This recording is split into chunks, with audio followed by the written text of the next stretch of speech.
আরেকটা হাদিসের মধ্যে আসছে নবীজি সাল্লাল্লাহু আলাইহি ওয়াসাল্লাম বলেন, কেউ যদি এই দরুদের আমলটা করে, নবীজি সাল্লাল্লাহু আলাইহি ওয়াসাল্লাম বলেন আল্লাহ তাআলা ওই ব্যক্তিকে দান সৎকার সওয়াব দান করবেন। কোনো ব্যক্তি যদি এই দরুদ শরীফটা পাঠ করে তো আল্লাহ রব্বুল আলামিন ওই ব্যক্তিকে দান সৎকার করার কি করবেন? সওয়াব দান করবেন। সেটা হলো আল্লাহুম্মা সাল্লি আলা মুহাম্মাদিন আবদিকা ওয়া রাসূলিক, আল্লাহুম্মা সাল্লি আলা মুহাম্মাদিন আবদিকা ওয়া রাসূলিক ওয়া সাল্লি আলাল মুমিনিনা ওয়াল মুমিনাত ওয়াল মুসলিমিনা ওয়াল মুসলিমাত, আল্লাহুম্মা সাল্লি আলা মুহাম্মাদিন আবদিকা ওয়া রাসূলিক ওয়া সাল্লি আলাল মুমিনিনা ওয়াল মুমিনাত ওয়াল মুসলিমিনা ওয়াল মুসলিমাত। এই দরুদ শরীফ যে যত বেশি পড়বে তার আমলনামার মধ্যে তত বেশি দান সৎকার সওয়াব লিপিবদ্ধ করা হবে। এই দরুদ শরীফ যে যত বেশি পড়বে ওই ব্যক্তির আমলনামার মধ্যে তত বেশি নেকি, দান সৎকার নেকি লিপিবদ্ধ করা হবে। যেই ব্যক্তির সামনে আমি মুহাম্মাদুর রাসূলুল্লাহ সাল্লাল্লাহু আলাইহি ওয়াসাল্লামের নাম উচ্চারিত হওয়ার পরে আমি নবীজির উপর দরুদ শরীফ পাঠ করে না, নবীজি বলেন ওই ব্যক্তি হইল বখিল। যে আমার নাম শুনে দরুদ শরীফ পাঠ করে না সে হইল বখিল। অন্য হাদিসের মধ্যে নবীজি বলেন সে হইল জান্নাতের পথহারা। অন্য হাদিসের মধ্যে নবীজি সাল্লাল্লাহু আলাইহি ওয়াসাল্লাম বলেন যেই ব্যক্তি আমি মুহাম্মদুর রাসূলুল্লাহ সাল্লাল্লাহু আলাইহি ওয়াসাল্লামের নাম শোনার পর দরুদ শরীফ পাঠ করে না তো ওই ব্যক্তি জিবরাইলের যে বদদোয়া করেছেন রমজানের ফজিলতের মধ্যে মিম্বরে ওঠার সময় যে নবীজি তিনবার আমিন আমিন বললেন, জিবরাইল বলেন ইয়া রাসূলুল্লাহ আপনার উম্মতের ওই সমস্ত নরনারীগুলা ধ্বংস হয়ে যাক যাদের সামনে আপনার নাম উচ্চারিত হওয়ার পর এরা আপনার উপর দরুদ শরীফ পাঠ করে নাই। তো দরুদ শরীফ নবীজির নাম শোনার পরে যদি দরুদ শরীফ পাঠ না করা হয় তো এটার আমার জন্য ধ্বংসের কারণ হবে। এটা আমার জন্য কি হবে? ধ্বংসের কারণ হবে। এই জন্য আমরা বেশি বেশি দরুদ। খ্রিস্টানদের একজন লোক শাহ আব্দুল আজিজ মুহাদ্দিস দেহলভী রহমতুল্লাহি আলাইহির কাছে গেলেন, যাওয়ার পর বললেন যে হুজুর একটা জায়গার মধ্যে আমি একটা পথ দিয়ে যাইতেছি, কত দূর যাওয়ার পর দেখলাম এই দিকে একটা পথ ওই দিকে একটা পথ, এখন ওইখানের মধ্যে আমি দেখলাম একটা লোক শুয়ে আছেন আর একটা লোক বসে আছেন। একটা লোক শুয়ে আছেন মানে ঘুমাইতেছেন, আরেকটা লোক জাগ্রত অবস্থায় বসে আছেন। এখন আমি আমার পথ সম্পর্কে কাকে জিজ্ঞাসা করব? আমি আমার পথ সম্পর্কে কাকে জিজ্ঞাসা করব? আচ্ছা বলেন তো, এই প্রশ্নটা যদি আমাদের কাউকে করে তা আমরা সাধারণ জ্ঞানে উত্তর দেব যিনি ঘুমাইতেছেন ওনাকে ঘুম থেকে ডাকার দরকার নাই, যিনি বসে আছেন তাকে জিজ্ঞেস করেন যে কোন দিকে যাব।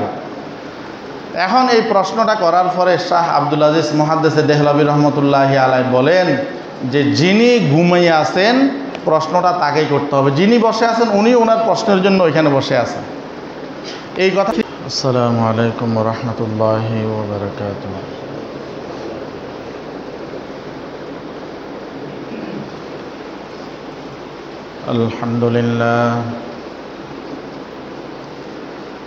আলহামদুলিল্লাহ নাহমাদুহু ওয়া নাস্তাঈনুহু ওয়া নাস্তাগফিরুহু ওয়া নু'মিনু বিহি ওয়া নাতাওয়াক্কালু আলাইহি ওয়া নাউযু বিল্লাহি মিন শুরুরি আনফুসিনা ওয়া মিন সাইয়্যাতি আ'মালিনা। মান ইয়াহদিল্লাহু ফালা মুদিল্লা লাহু ওয়া মান ইউদ্লিলহু ফালা হাদিয়া লাহু। ونشهد أن لا إله إلا الله وحده لا شريك له ونشهد أن سيدنا وحبيبنا ومولانا محمدا عبده ورسوله صلى الله عليه وعلى آله وأصحابه وبارك وسلم تسليما كثيرا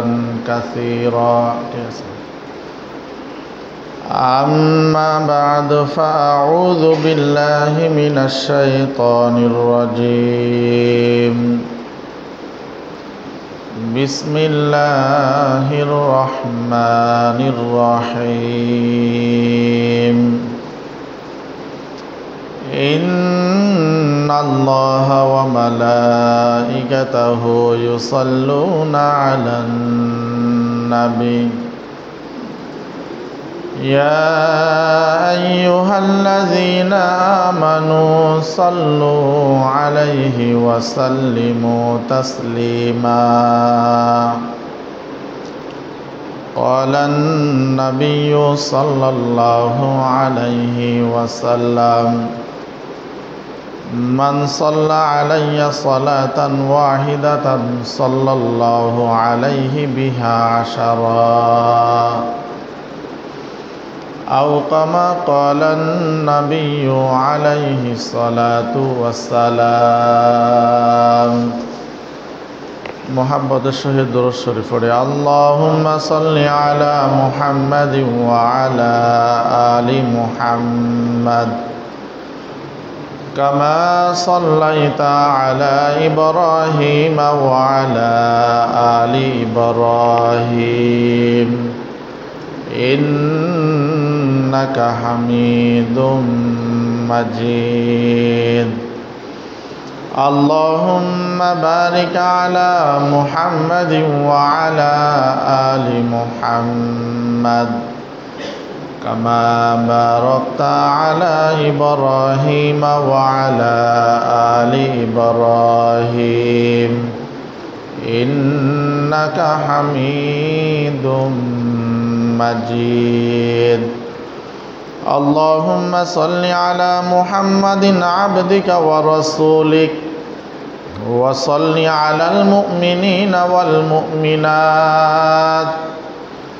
والمسلمين والمسلمات اللهم صل على محمد وأنزله المقعد المقرب عندك يوم القيامة الحمد لله মহান রব্বুল আলামিনের দরবারে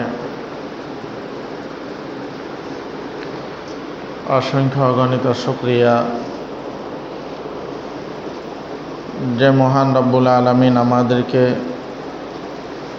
জামাদাল উলার 22তম তারিখ চতুর্থতম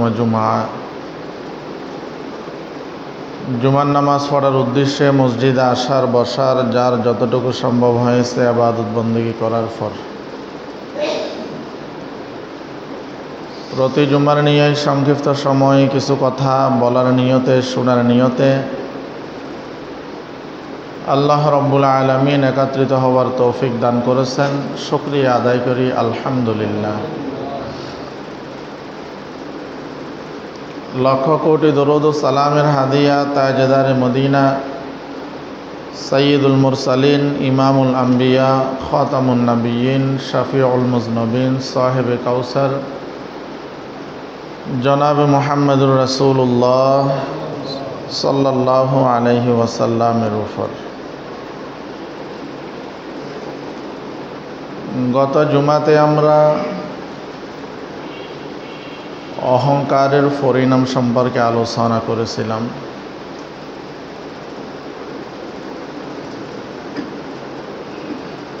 আমরা গত জুমাতে লম্বা সময় আলোচনা করছিলাম অহংকার এটা আমাদের জন্য কতটুকু ক্ষতি এই সম্পর্কে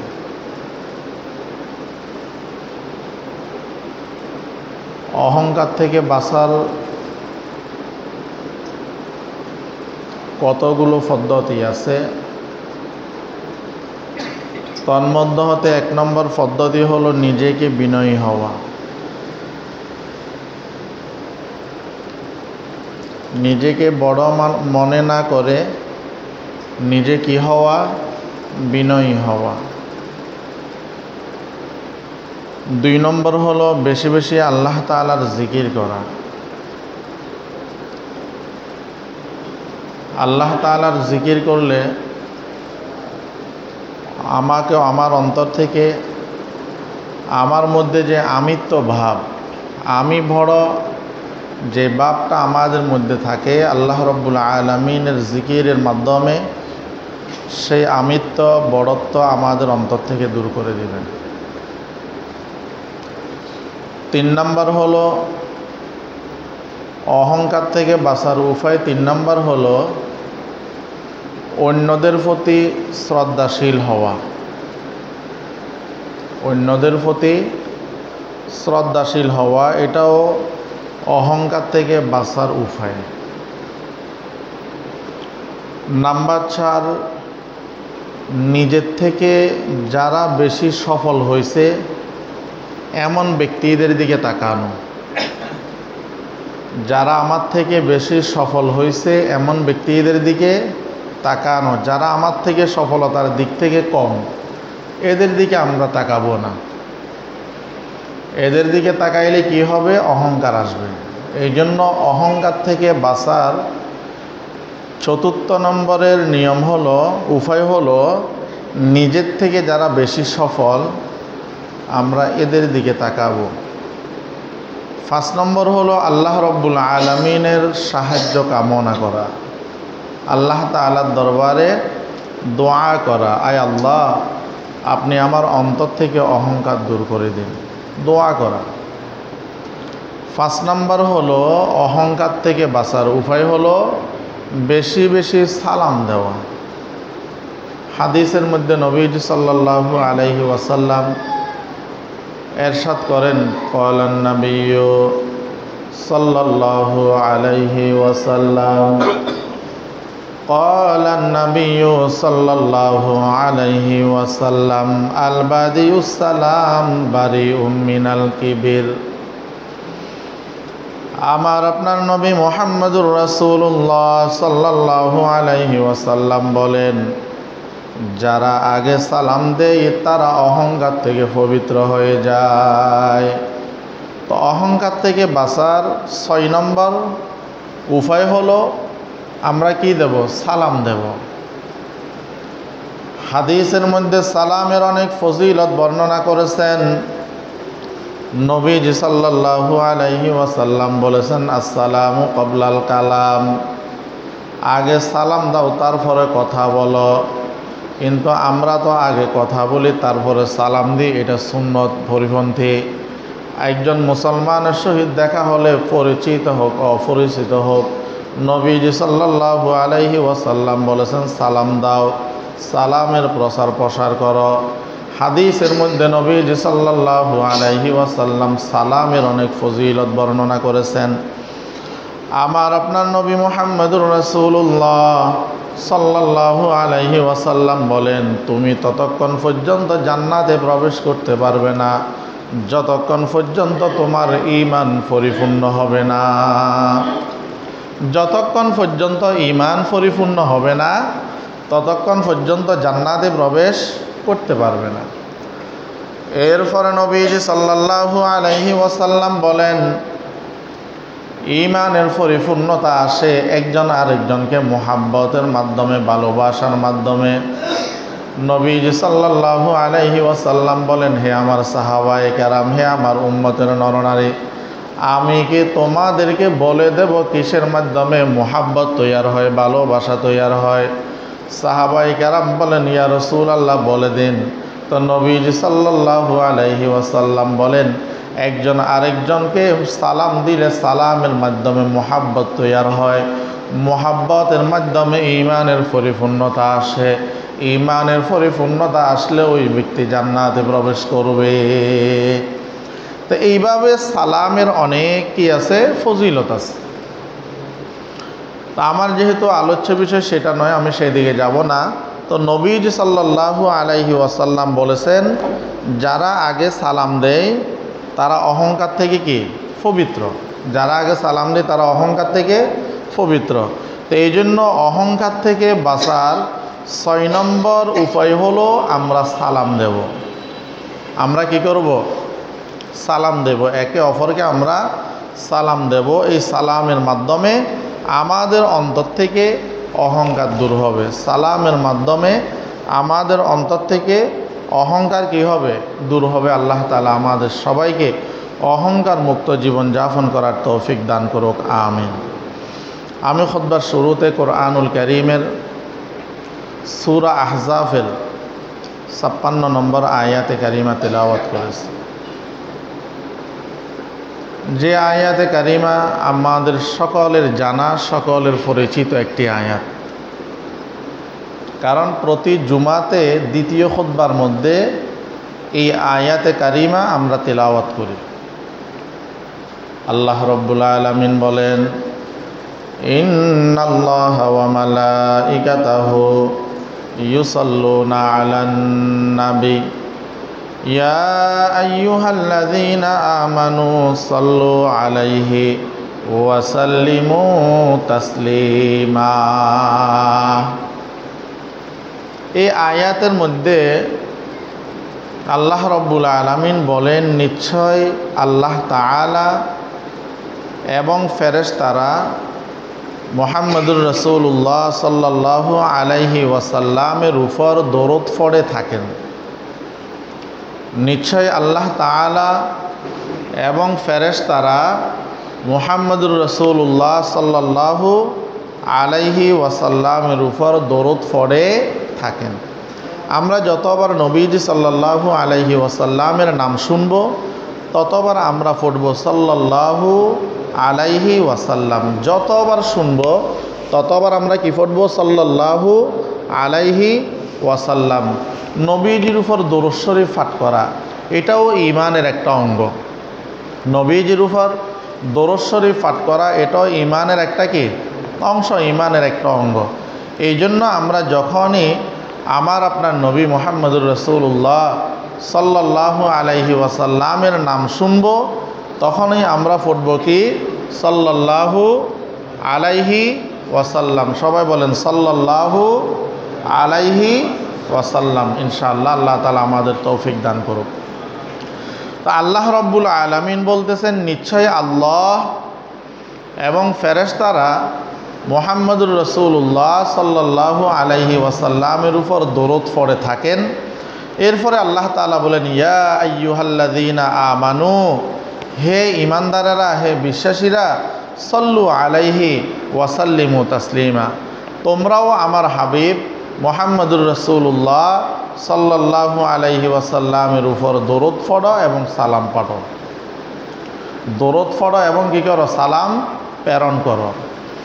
এখন আল্লাহ রাব্বুল আলামিন দরুদ পড়েন, এটার অর্থ কি? যেমন আমরা কোরআনের আরেকটা আয়াত আছে, আল্লাহ তাআলা বলেন, ফাযকুরুনি আযকুরকুম ওয়াশকুরুলি ওয়ালা তাকফুরুন। এই আয়াতের মধ্যে আছে যে বান্দা তুমি আমাকে স্মরণ করো, আমিও তোমাকে স্মরণ করব। বান্দা তুমি আমাকে স্মরণ করো, আমিও তোমাকে কি করব? স্মরণ করব। তো আমরা স্মরণ কীভাবে করি? আল্লাহ তাআলার জিকিরের মাধ্যমে আল্লাহকে স্মরণ করি।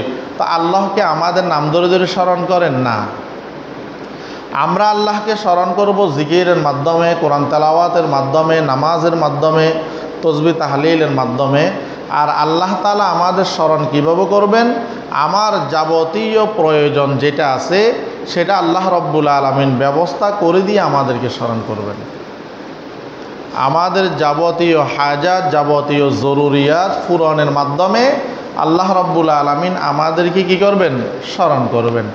তো এইখানে যে বললেন আল্লাহ তাআলা এবং ফেরেশতা মুহাম্মদুর রাসূলুল্লাহ সাল্লাল্লাহু আলাইহি ওয়াসাল্লামের উপর দরুদ শরীফ পাঠ করেন, এটার অর্থ হলো যে আল্লাহ রাব্বুল আলামিন মুহাম্মদুর রাসূলুল্লাহ সাল্লাল্লাহু আলাইহি ওয়াসাল্লামের উপর রহমত নাজিল করেন। আল্লাহ তাআলা মুহাম্মদুর রাসূলুল্লাহ সাল্লাল্লাহু আলাইহি ওয়াসাল্লামের উপর কী করেন? রহমত নাজিল করেন। এবং ফেরেশতারা আল্লাহ রাব্বুল আলামিনের দরবারে মুহাম্মদুর রাসূলুল্লাহ সাল্লাল্লাহু আলাইহি ওয়াসাল্লামের উপর রহমত নাজিল করার জন্য আল্লাহর দরবারে দোয়া করেন। রহমত নাজিলের জন্য আল্লাহর দরবারে কী করেন? দোয়া করেন। কিন্তু অনেকে এটার ভুল ব্যাখ্যা করে, অনেকে বলে যে আল্লাহও দরুদ শরীফ পড়েন, ফেরেশতারাও দরুদ শরীফ পড়ে। তা আমরা যেভাবে পড়ি ওইভাবে না, এখানে দরুদের কয়েকটা অর্থ আছে। তো দরুদের একটা অর্থ হলো যদি আল্লাহর জন্য হয় সেটা হবে রহমত, ফেরেশতার পক্ষ থেকে হইলে সেটা হবে কি? দোয়া, সেটা হবে দোয়া। তো এই জন্য আল্লাহ এবং ফেরেশতা মুহাম্মদুর রাসূলুল্লাহ সাল্লাল্লাহু আলাইহি ওয়াসাল্লামের উপর দরুদ পড়েন। এটার অর্থ হলো যে নিশ্চয়ই আল্লাহ তাআলা মুহাম্মদুর রাসূলুল্লাহ সাল্লাল্লাহু আলাইহি ওয়াসাল্লামের উপর রহমত নাজিল করেন এবং ফেরেশতারা মুহাম্মদুর রাসূলুল্লাহ সাল্লাল্লাহু আলাইহি ওয়াসাল্লামের জন্য শান মান আরও বৃদ্ধির জন্য, রহমত নাজিলের জন্য আল্লাহর দরবারে দোয়া করেন। এরপরে আল্লাহ বলেন, হে ঈমানদারেরা, তোমরাও আমার হাবিব মুহাম্মদুর রাসূলুল্লাহ সাল্লাল্লাহু আলাইহি ওয়াসাল্লামের উপর দরুদ পড়ো এবং উত্তম রূপে সালাম প্রেরণ করো। উত্তম রূপে কী করো? সালাম প্রেরণ করো। তো দরুদ শরীফের অনেক ফজিলত আছে। নাম্বার 1, ক্বালান নাবিয়্যু সাল্লাল্লাহু আলাইহি ওয়াসাল্লাম, মান সাল্লা আলাইয়া ওয়াহিদাতান সাল্লাল্লাহু আলাইহি বিহা আশারা। আমার আপনার নবী মুহাম্মদুর রাসূলুল্লাহ সাল্লাল্লাহু আলাইহি ওয়াসাল্লাম বলেন, ও দুনিয়ার উম্মতের নরনারীরা, তোমরা যদি আমি মুহাম্মদুর রাসূলুল্লাহ সাল্লাল্লাহু আলাইহি ওয়াসাল্লামের উপর একবার দরুদ শরীফ পাঠ করো, আল্লাহ রব্বুল আলামিন ওই ব্যক্তির উপর 10টি রহমত নাজিল করেন। সুবহানাল্লাহ। তো একবার যদি নবীর উপর দরুদ শরীফ পাঠ করি, এই যে বললাম যে আমরা যতবার সাল্লাল্লাহু আলাইহি ওয়াসাল্লাম বলবো, ততবার আল্লাহ রব্বুল আলামিনের পক্ষ থেকে আমাদের উপর 10টা রহমত নাজিল হবে। অন্য হাদিসের মধ্যে নবীজি সাল্লাল্লাহু আলাইহি ওয়াসাল্লাম বলেন, কোনো ব্যক্তি যদি আমি মুহাম্মদুর রাসূলুল্লাহ সাল্লাল্লাহু আলাইহি ওয়াসাল্লামের উপর একবার দরুদ শরীফ পাঠ করে, ওই ব্যক্তির জন্য আল্লাহ রব্বুল আলামিন 10টা রহমত নাজিল করেন। ওই ব্যক্তির আমল নামা থেকে 10টা গুনাহ আল্লাহ রব্বুল আলামিন মুছে দেন। ওই ব্যক্তির 10টা মর্যাদা আল্লাহ রব্বুল আলামিন বৃদ্ধি করে দেন এবং ওই ব্যক্তির আমল নামার মধ্যে 10টি নেকি আল্লাহ রব্বুল আলামিন লিপিবদ্ধ করে দেন।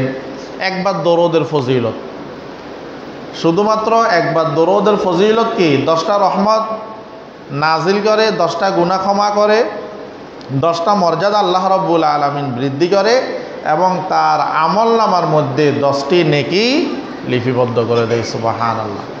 এই জন্য আমরা বেশি বেশি নবীজি সাল্লাল্লাহু আলাইহি ওয়াসাল্লামের উপর দরুদ শরীফ পাঠ করব।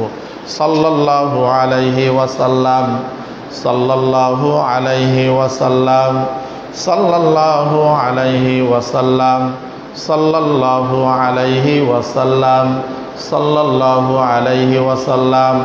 উঠতে বসতে চলতে ফিরতে সদা সর্বদা আমরা যদি মুহাম্মদুর রাসূলুল্লাহ সাল্লাল্লাহু আলাইহি ওয়াসাল্লামের উপর দরুদ শরীফ পাঠ করি, এই দরুদের কারণে আল্লাহ রব্বুল আলামিন আমাদের দুনিয়া এবং আখিরাতে আল্লাহ রব্বুল আলামিন মর্যাদা বাড়াই দিবেন। 3 নম্বর ফজিলত, নবীজি সাল্লাল্লাহু আলাইহি ওয়াসাল্লাম বলেন, ও আমার উম্মতের নরনারীরা, তোমরা যত বেশি আমি মুহাম্মদুর রাসূলুল্লাহ সাল্লাল্লাহু আলাইহি ওয়াসাল্লামের উপর দরুদ শরীফ পাঠ করবা, তত বেশি রহমতের ফেরেশতারা তোমাদের জন্য আল্লাহ রব্বুল আলামিনের দরবারে দোয়া করবেন। তাহলে আমরা যে যত বেশি আল্লাহর নবীর উপর দরুদ শরীফ পাঠ করব, ফেরেশতারা তত বেশি আমাদের জন্য মাগফিরাতের দোয়া করবেন। ফেরেশতারা তত বেশি আমাদের জন্য মাগফিরাতের কি করবেন? দোয়া করবেন। এরপর হাদিসের মধ্যে নবীজি সাল্লাল্লাহু আলাইহি ওয়াসাল্লাম বলেন, ক্বালান নাবিয়্যু সাল্লাল্লাহু আলাইহি ওয়াসাল্লাম, আওলান নাস বি ইয়াউমাল কিয়ামাতি আকসারুহুম আলাইয়া সাল্লাত। আমার আপনার নবী মুহাম্মদুর রাসূলুল্লাহ সাল্লাল্লাহু আলাইহি ওয়াসাল্লাম বলেন, যেই ব্যক্তি আমি মুহাম্মদুর রাসূলুল্লাহ সাল্লাল্লাহু আলাইহি ওয়াসাল্লামের উপর দরুদ শরীফ যত বেশি পাঠ করবে, ওই ব্যক্তি কিয়ামতের দিন আমি মুহাম্মদুর রাসূলুল্লাহ সাল্লাল্লাহু আলাইহি ওয়াসাল্লামের ততই নিকটে থাকবে। তো যে যত বেশি নবীজি সাল্লাল্লাহু আলাইহি ওয়াসাল্লামের উপর দরুদ শরীফ পাঠ করবে, নবীজি সাল্লাল্লাহু আলাইহি ওয়াসাল্লাম বলেন, ওই ব্যক্তি জান্নাতে তত বেশি আমার নিকটে থাকবে। সুবহানাল্লাহ।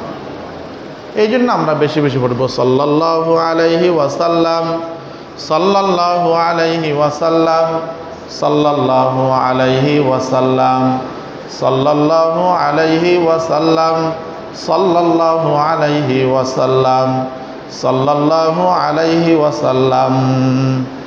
অন্য হাদিসের মধ্যে নবীজি সাল্লাল্লাহু আলাইহি ওয়াসাল্লাম বলেন, যেই ব্যক্তি এই দরুদ শরীফটা বেশি বেশি পাঠ করবে, ওই ব্যক্তির জন্য আমি মুহাম্মদুর রাসূলুল্লাহ সাল্লাল্লাহু আলাইহি ওয়াসাল্লামের উপর ওই ব্যক্তির জন্য সুপারিশ করাটা ওয়াজিব হয়ে যাবে। যে ব্যক্তি আমি নবীজি সাল্লাল্লাহু আলাইহি ওয়াসাল্লামের উপর এই দরুদ শরীফটা বেশি পাঠ করবে, ওই ব্যক্তির জন্য আমি মুহাম্মদুর রাসূলুল্লাহ সাল্লাল্লাহু আলাইহি ওয়াসাল্লামের উপর সুপারিশ করাটা কি হয়ে যাবে? ওয়াজিব হয়ে যাবে। দরুদ শরীফটা কি? আল্লাহুম্মা সাল্লি আলা মুহাম্মাদ, আল্লাহুম্মা সাল্লি আলা মুহাম্মাদ ওয়া আনজিলহুল মাকআদাল মুকাররাব ইনদাকা ইয়াউমাল কিয়ামা। আল্লাহুম্মা সাল্লি আলা মুহাম্মাদ, সকলেই পড়ি আল্লাহুম্মা সাল্লি আলা মুহাম্মাদ ওয়া আনজিলহুল মাকআদাল মুকাররাব ইনদাকা ইয়াউমাল কিয়ামা। আল্লাহুম্মা সাল্লি আলা মুহাম্মাদ ওয়া আনজিলহুল মাকআদাল মুকাররাব ইনদাকা ইয়াউমাল কিয়ামা।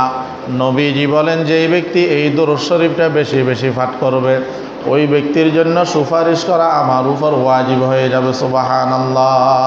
আল্লাহ তাআলা আমাদের আমল করার তৌফিক দান করুক।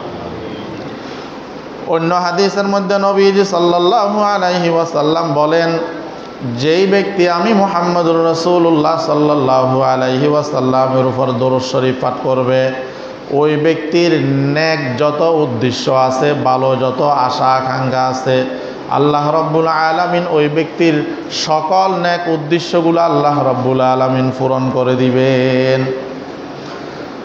আর একটা হাদিসের মধ্যে আসছে, নবীজি সাল্লাল্লাহু আলাইহি ওয়াসাল্লাম বলেন, কেউ যদি এই দরুদের আমলটা করে, নবীজি সাল্লাল্লাহু আলাইহি ওয়াসাল্লাম বলেন, আল্লাহ তাআলা ওই ব্যক্তিকে দান সৎকার সওয়াব দান করবেন।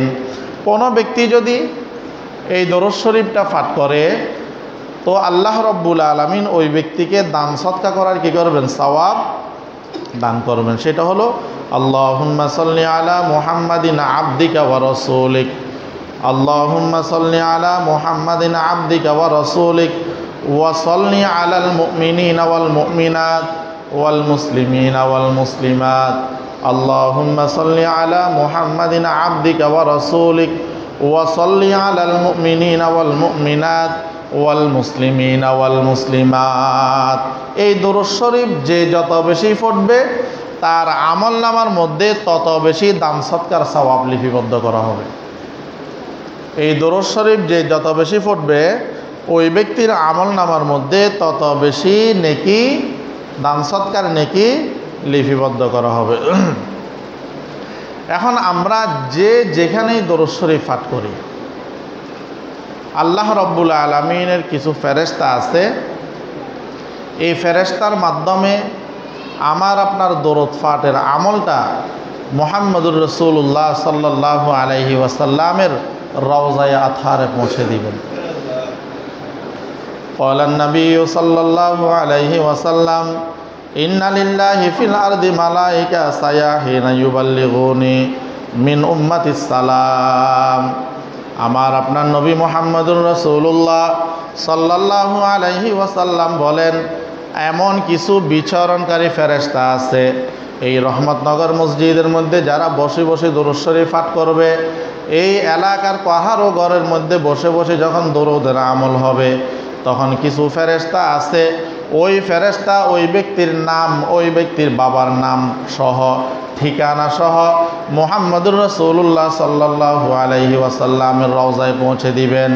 এরপরে নবীজি সাল্লাল্লাহু আলাইহি ওয়াসাল্লাম বলেন, কোনো ব্যক্তি যদি আমি মুহাম্মদুর রাসূলুল্লাহ সাল্লাল্লাহু আলাইহি ওয়াসাল্লামের রওজায়ে আতহারের পাশে দাঁড়িয়ে আসসালাতু ওয়াসসালামু আলাইকা ইয়া রাসূলুল্লাহ, আসসালাতু ওয়াসসালামু আলাইকা ইয়া হাবিবাল্লাহ, আসসালাতু ওয়াসসালামু আলাইকা ইয়া ইমামাল কিবলাতাইন, আসসালাতু ওয়াসসালামু আলাইকা ইয়া আবাল ফাতিমা আসসালাতু ওয়াসসালামু আলাইকা ইয়া জাদ্দাল হাসান ওয়াল হুসাইন।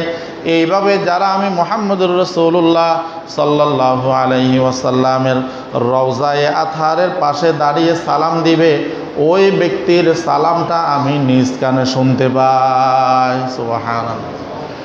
এই জন্য আমরা বেশি বেশি দরুদের আমল করি। আল্লাহ তাআলা আমাদের সবাইকে তৌফিক দান করুক। হাদিসের মধ্যে নবীজি সাল্লাল্লাহু আলাইহি ওয়াসাল্লাম বলেন, ইন্নাদ দুআ মাওকুফুন বাইনাস সামাওয়াতি ওয়াল আরদ। ইন্নাদ দুআ মাওকুফুন বাইনাস সামাওয়াতি ওয়াল আরদ। নবীজি সাল্লাল্লাহু আলাইহি ওয়াসাল্লাম বলেন, আমার উম্মতের নরনারীরা যখন আমি মুহাম্মদুর রাসূলুল্লাহ সাল্লাল্লাহু আলাইহি ওয়াসাল্লাম, আমার উম্মতের নরনারীরা যদি আল্লাহ রাব্বুল আলামিনের দরবারে দোয়া করে, তখন ওই দোয়াটা আসমান এবং জমিনের মধ্যখানে ঝুলে থাকে। নবীজি বলেন যে আমার উম্মতের নরনারীরা যখন দোয়া করে, ওই দোয়াটা আসমান এবং জমিনের মধ্যখানে কি থাকে?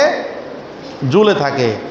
এরপরে ওই ব্যক্তি যদি দোয়ার আগে এবং পরে, দোয়ার আগে এবং পরে অথবা দোয়ার মধ্যে যদি মুহাম্মদুর রাসূলুল্লাহ সাল্লাল্লাহু আলাইহি ওয়াসাল্লামের উপর দরুদ শরীফ পাঠ করে, ওই দোয়াটা আল্লাহ রাব্বুল আলামিন তাড়াতাড়ি কবুল করেন। এই জন্য দোয়ার একটা আদব হলো দোয়ার আগে এবং পরে দরুদ শরীফ পাঠ করা। কোনো কোনো কিতাবের মধ্যে আসছে 11 বার, দোয়ার আগে 11 বার, দোয়ার পরে 11 বার দরুদ শরীফ পাঠ করলে আপনি যেই উদ্দেশ্যে আল্লাহ তাআলার দরবারে দোয়া করবেন, দোয়া করতে দেরি হবে, দোয়া কবুল হইতে দেরি হবে না। এই জন্য আমরা দোয়ার আগে এবং পরে চেষ্টা করব নবীজি সাল্লাল্লাহু আলাইহি ওয়াসাল্লামের উপর কী করার জন্য? দরুদ শরীফ পাঠ করার জন্য। অন্য হাদিসের মধ্যে আসছে নবীজি সাল্লাল্লাহু আলাইহি ওয়াসাল্লাম বলেন, যেই ব্যক্তির সামনে আমি মুহাম্মদুর রাসূলুল্লাহ সাল্লাল্লাহু আলাইহি ওয়াসাল্লামের নাম উচ্চারিত হওয়ার পরে আমি নবীজির উপর দরুদ শরীফ পাঠ করে না, নবীজি বলেন ওই ব্যক্তি হইল বখিল। যে আমার নাম শুনে দরুদ শরীফ পাঠ করে না, সে হইল বখিল। অন্য হাদিসের মধ্যে নবীজি বলেন সে হইল জান্নাতের পথহারা। অন্য হাদিসের মধ্যে নবীজি সাল্লাল্লাহু আলাইহি ওয়াসাল্লাম বলেন, যেই ব্যক্তি আমি মুহাম্মদুর রাসূলুল্লাহ সাল্লাল্লাহু আলাইহি ওয়াসাল্লামের নাম শোনার পর দরুদ শরীফ পাঠ করে না, তো ওই ব্যক্তি জিবরাইলের যে বদদোয়া করেছেন রমজানের ফজিলতের মধ্যে মিম্বরে ওঠার সময়, যে নবীজি 3 বার আমিন আমিন বললেন, জিবরাইল বলেন, ইয়া রাসূলুল্লাহ, আপনার উম্মতের ওই সমস্ত নরনারীগুলা ধ্বংস হয়ে যাক যাদের সামনে আপনার নাম উচ্চারিত হওয়ার পর এরা আপনার উপর দরুদ শরীফ পাঠ করে নাই। তো দরুদ শরীফ নবীজির নাম শোনার পরে যদি দরুদ শরীফ পাঠ না করা হয়, তো এটার আমার জন্য ধ্বংসের কারণ হবে। এটা আমার জন্য কি হবে? ধ্বংসের কারণ হবে। এই জন্য আমরা বেশি বেশি দরুদ শরীফ পাঠ করব। দোয়ার আগে পরে আমরা দরুদ শরীফ পাঠ করব। মসজিদে প্রবেশ করার সময় আমরা দরুদ শরীফ পাঠ করব। বের হওয়ার সময় আমরা দরুদ শরীফ পাঠ করব। আজানের পরে আমরা দরুদ শরীফ পাঠ করব। আজানের পরে অনেক জায়গার মধ্যে আছে যে আজান দেওয়ার আগে আসসালাতু ওয়াসসালামু আলাইকা ইয়া রাসূলুল্লাহ দরুদ পড়ে। দরুদ শরীফ এটা ফজিলতের কাজ। দরুদ শরীফ এটা কিসের কাজ? ফজিলতের কাজ। কিন্তু এটা তো জায়গায় পড়া লাগবে। এখন দরুদের এতগুলো ফজিলত বললাম, কিন্তু আপনি জুমার নামাজ ইমাম সাহেবের পিছনে 2 রাকাত পড়ার পরে আপনি যখন বাদাল জুমা 4 রাকাত পড়ার জন্য নিয়ত বাঁধবেন, তা আপনি যদি বললেন যে আজকে চিন্তা করলেন মসজিদের ইমাম সাহেব দরুদের অনেক ফজিলত বলছে, তো এক কাজ করে নিয়ত বাঁধার পর আজকে সানাও বাদ, সূরা ফাতিহাও বাদ, অন্য সূরাও বাদ, আজকে দরুদ শরীফে পড়তে থাকবো। তা আপনি যদি অতি ভক্তি দেখাইতে যান, আপনার নামাজটা আল্লাহর দরবারে নামাজ হিসাবে কবুল হবে না। তো কীভাবে পড়তে হবে? তা আপনার জন্য নির্ধারণ করে দিয়েছে, তুমি শেষ বৈঠকের মধ্যে আত্তাহিয়াতু পড়বে, এরপরে দরুদ শরীফ পড়বে, দোয়ায়ে মাসুরা পড়বে, এরপরে সালাম ফিরাবে। অনুরূপভাবে আজানের ক্ষেত্রেও আজানের আগে দরুদ নাই। দরুদ হইল কখন? আজানের পরে। দরুদ হইল কখন? আজানের পরে। হাদিসের মধ্যে আছে নবীজি সাল্লাল্লাহু আলাইহি ওয়াসাল্লাম বলেছেন, যে ব্যক্তি মুয়াজ্জিনের শব্দগুলো দোহরায়, অর্থাৎ মুয়াজ্জিন যা বলে সামে যিনি শুনে তিনিও তা বলে, এরপরে দরুদ শরীফ পড়ে, তারপরে আজানের শেষে যে দোয়া আছে আল্লাহুম্মা রাব্বা হাযিহিদ দাওয়াতি তাম্মা, এই দোয়াটাও পড়ে, নবীজি সাল্লাল্লাহু আলাইহি ওয়াসাল্লাম বলেন ওই ব্যক্তির জন্য জান্নাতের 8টা দরজা আল্লাহ তাআলা খুলে দিবেন। এই জন্য দরুদ শরীফ আজানের পরে, আজানের আগে না। দরুদ শরীফ হইল কি আজানের পরে, আজানের আগে না। এই জন্য আমরা এই বিষয়গুলো খেয়াল করব। পরিশেষে ভাই, এই বিষয়গুলো আমাদের জন্য আমল করতে সহজ হবে কখন? যখন আমাদের মধ্যে প্রিয় নবী জনাবে মুহাম্মদুর রাসূলুল্লাহ সাল্লাল্লাহু আলাইহি ওয়াসাল্লামের মহাব্বত আসবে। নবীর মহাব্বত যদি না থাকে তা আমার দ্বারাই এই আমলগুলো করা সম্ভব হবে না। যেমন কথার কথা, আপনি একটা সংগঠন করেন, একটা দল করেন, এখন ওই দলের প্রধানের যদি মহাব্বত আপনার মধ্যে যদি না থাকে তো ওই দলের জন্য মার খাওয়াটা আপনার জন্য কঠিন হয়ে যাবে। ওই দলের জন্য রাস্তায় বের হওয়াটা আপনার জন্য কঠিন হয়ে যাবে। ওই দলের জন্য মিছিল মিটিং করা, হামলা মামলার শিকার হওয়া, এটা আপনার জন্য কঠিন মনে হবে। কেন? যে আপনি তো দল করেন যে সুবিধাবাদী, মানে যেখান থেকে টাকা আছে সেখান থেকে আমি আছি, যেখান থেকে মায়ের আছে সেখান থেকে আমি নাই। কেন নাই? ওই যে আপনার মধ্যে দলের এবং দলের প্রধানের মহাব্বত নাই। অনুরূপভাবে সুন্নতের আমল করা, দরুদ শরীফ পাঠ করা, এইগুলা ওই সমস্ত ব্যক্তিদের জন্য আমলটা সহজ হবে যাদের মধ্যে মুহাম্মদুর রাসূলুল্লাহ সাল্লাল্লাহু আলাইহি ওয়াসাল্লামের প্রেম আর ভালোবাসা থাকবে। তো যাদের মধ্যে মুহাম্মদুর রাসূলুল্লাহ সাল্লাল্লাহু আলাইহি ওয়াসাল্লামের প্রেম আর ভালোবাসা থাকবে, তো তখন কি দেখা যাবে? ফলাফল কি আসবে? যখন একজন ব্যক্তি কোরআন নিয়ে কটূক্তি করবে, একজন ব্যক্তি মুহাম্মদুর রাসূলুল্লাহ সাল্লাল্লাহু আলাইহি ওয়াসাল্লামের সুমহান চরিত্র নিয়ে কটূক্তি করবে, যখন কোনো ব্যক্তি মুহাম্মদুর রাসূলুল্লাহ সাল্লাল্লাহু আলাইহি ওয়াসাল্লামের নবুয়তের চাদর নিয়ে টানাটানি করবে, তখন আমি দল মত সব কিছুর ঊর্ধ্বে হয়ে ওই ব্যক্তির বিরুদ্ধে ঝাঁপিয়ে পড়ব। এটা হইল নবীর মহাব্বত। কোরআন এটা কার বলেন তো? সবাই না, না কোনো দলের? নবীজি এটা কি কোনো দলের না সবার? তাহলে নবী, আল্লাহ, আল্লাহর রসুল, ইসলাম, এইগুলার ক্ষেত্রে যখন কটূক্তি আসবে, এইগুলার ক্ষেত্রে যখন কোনো হামলা মামলা আসবে, ওই সময় আমার দলের পরিচয় বাদ। আমি কি দল করি ওই পরিচয় কি বাদ। ওই সময় আমি মনে করতে হবে আমি একজন মুসলমান, কোরআন এটা আমার হৃদয়ে আছে, নবীজি এটা আমার শেষ নবী, অতএব আমি দল বুঝি না, মত বুঝি না। এই ক্ষেত্রে আমরা সবাই এই যে আজকে রাসূলুল্লাহ সাল্লাল্লাহু আলাইহি ওয়াসাল্লামের নবুয়তের চাদর নিয়ে যে টানাটানি করতেছে, নবীজি সাল্লাল্লাহু আলাইহি ওয়াসাল্লামকে একটা আকীদা হইল নবীজি সাল্লাল্লাহু আলাইহি ওয়াসাল্লাম শেষ নবী, নবীর পরে আর কোনো নবী আসবে না। এটা হইল আমাদের আকীদা। কেউ যদি মনে করে নবীকে আমি শেষ নবী মানি, কিন্তু ওনার পরে আরও আসবে, শেষ নবী মানি ওনার পরে আরও আসবে, অথবা অন্যকে যদি কেউ নবী মনে করে, তাহলে সে নামাজ পড়লেও কাফের। যেমন আমাদের সমাজের মধ্যে একটা শ্রেণী আছে যে যারা নিজেদেরকে আহমদিয়া মুসলিম জামাত পরিচয় দেয়, যারা নিজেদেরকে আরও বিভিন্ন নামে আহমদিয়া জামাত বলে পরিচয় দেয়, অর্থাৎ আমরা যাদেরকে সংক্ষেপে চিনি তারা হইল কাদিয়ানি সম্প্রদায়। তারা হইল কে? কাদিয়ানি সম্প্রদায়। এরা মুহাম্মদুর রাসূলুল্লাহ সাল্লাল্লাহু আলাইহি ওয়াসাল্লামকে নবী মানে, কিন্তু শেষ নবী মানে না। এরা আমাদের নবীকে নবী হিসাবে মানে, কিন্তু শেষ নবী মানে না, বরং তাদের যে নেতা মির্জা গোলাম আহমদ কাদিয়ানি, তারা তাকেও নবী মানে। এই জন্য আলহামদুলিল্লাহ বিভিন্ন জায়গার মধ্যে ওলামায়ে কেরাম সচেতন হয়েছেন, এবং আগামীকালকে সম্ভবত আগামীকালকে 15 তারিখ সোহরাওয়ার্দী উদ্যানে দল মত নির্বিশেষে, দল মতের ঊর্ধ্বে উঠে এই কাদিয়ানি সম্প্রদায়কে রাষ্ট্রীয়ভাবে কাফের ঘোষণা করার জন্য একটা বিশাল খতমে নবুয়ত সম্মেলনের আয়োজন করছেন। এগুলার দরকার, কারণ যেই সমস্ত এলাকাগুলো অসহায় গরিব, ওই সমস্ত এলাকায় এরা সাহায্য সহযোগিতার সুযোগে এরা মুসলমানদের ঈমানকে কী করে ফেলতেছে? কিনে ফেলতেছে।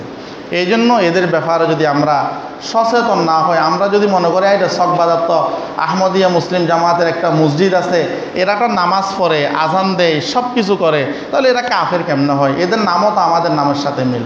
কিন্তু ভাই, নামের সাথে নাম মিল হইলে হবে না, মসজিদের সাথে মসজিদের মিল হইলে হবে না, পোশাকের সাথে পোশাকের মিল হইলে হবে না, আকীদায় যদি মিল না হয় সেটা হইল সমস্যা। এই জন্য মির্জা গোলাম আহমদ কাদিয়ানির অনুসারী যারা আছে, আহমদিয়া মুসলিম জামাত নামে যে সম্প্রদায় আছে, কাদিয়ানি সম্প্রদায় যেটা আছে, এটা আমাদেরও প্রাণের দাবি এদেরকে রাষ্ট্রীয়ভাবে কাফের ঘোষণা করা হোক। এটা আমাদেরও কি দাবি, এবং এটা শুধু এমনি দাবি না, রাজনৈতিক দাবি না, এটা আমাদের ইমানের দাবি। এটা আমাদের কি ইমানের দাবি। নবীর পরে নবী নাই, নবীর পরে কি নাই, আমাদের নবীর পরে আর কোনো নবী আছে নাই। একজন আসবেন হযরত ঈসা আলাইহিস সালাতু ওয়াস সালাম, উনি নবী হিসাবে নয়, আমাদের নবী মুহাম্মদুর রাসূলুল্লাহ সাল্লাল্লাহু আলাইহি ওয়াসাল্লামের উম্মত হিসাবে। যেমন সময় শেষ, একটা কথা বলে শেষ করে দিই। খ্রিস্টানদের একজন লোক শাহ আব্দুল আজিজ মুহাদ্দিসে দেহলভী রহমতুল্লাহি আলাইহির কাছে গেলেন। যাওয়ার পর বললেন যে হুজুর, একটা জায়গার মধ্যে আমি একটা পথ দিয়ে যাইতেছি, কত দূর যাওয়ার পর দেখলাম এই দিকে একটা পথ, ওই দিকে একটা পথ। এখন ওইখানের মধ্যে আমি দেখলাম একটা লোক শুয়ে আছেন আর একটা লোক বসে আছেন। একটা লোক শুয়ে আছেন মানে ঘুমাইতেছেন, আরেকটা লোক জাগ্রত অবস্থায় বসে আছেন। এখন আমি আমার পথ সম্পর্কে কাকে জিজ্ঞাসা করব? আমি আমার পথ সম্পর্কে কাকে জিজ্ঞাসা করবো? আচ্ছা বলেন তো, এই প্রশ্নটা যদি আমাদের কাউকে করে তা আমরা সাধারণ জ্ঞানে উত্তর দেব, যিনি ঘুমাইতেছেন ওনাকে ঘুম থেকে ডাকার দরকার নাই, যিনি বসে আছেন তাকে জিজ্ঞেস করেন যে কোন দিকে যাব। এখন এই প্রশ্নটা করার পরে শাহ আব্দুল আজিজ মুহাদ্দিসে দেহলভী রহমতুল্লাহি আলাই বলেন যে যিনি ঘুমিয়ে আছেন প্রশ্নটা তাকেই করতে হবে, যিনি বসে আছেন উনি ওনার প্রশ্নের জন্য ওইখানে বসে আছেন। এই কথা বলার পরে ওই ব্যক্তি চলে গেছে। তখন ছাত্ররা বললেন যে হুজুর, উনি প্রশ্ন করলো, উত্তর দিলেন, চলে গেল, আসলে লোকটাকে? তখন বললেন এ হইল হযরত ঈসা আলাইহিস সালাতু ওয়াস সালামের একজন অনুসারী। মানে সে চাইতেছিল যে মুহাম্মদুর রাসূলুল্লাহ সাল্লাল্লাহু আলাইহি ওয়াসাল্লামকে না মেনে হযরত ঈসা আলাইহিস সালাতু ওয়াস সালামকে মানার জন্য। কিন্তু শরীয়তের বিধান হইল এক নবী আসার পরে, কিতাব আসার পরে আরেকজন নবী যখন আসে তখন আগের যে কিতাব এবং নবীর হুকুম আছে সেটা কি হয়ে যায়? রহিত হয়ে যায়। তো ঈসা আলাইহিস সালাতু ওয়াস সালামকে আল্লাহ তাআলা দুনিয়া থেকে নিয়ে গেছেন, ঈসা আলাইহিস সালাতু ওয়াস সালামের শরীয়ত কি হয়ে গেছে? রহিত হয়ে গেছে, কিতাবও রহিত হয়ে গেছে। এখন ঈসা আলাইহিস সালাতু ওয়াস সালাম যে কিয়ামতের আগে আসবেন, তিনি আমাদের নবী মুহাম্মদুর রাসূলুল্লাহ সাল্লাল্লাহু আলাইহি সাল্লামের উম্মত হয়ে আসবেন এবং আমাদের নবীর ধর্ম প্রচার করবেন।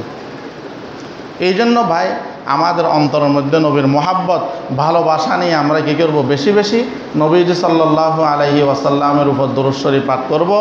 এবং ইসলাম, কোরআন, নবীজির ক্ষেত্রে আমরা যখন ইসলাম বিদ্বেষীরা ইসলামকে নিয়ে, নবীকে নিয়ে, আল্লাহকে নিয়ে যখন কটূক্তি করবে, তখন আমরা দল মতের ঊর্ধ্ব হয়ে ঈমানি দায়িত্ব হিসাবে আমরা মাঠে ময়দানে ঝাঁপিয়ে পড়ব। আল্লাহ তাআলা আমাদের সবাইকে বুঝার আমল করার তৌফিক দান করুক। আমরা যারা কবলা জুমা পড়ি নাই, সাদেকাত কবলা জুমা পড়ি।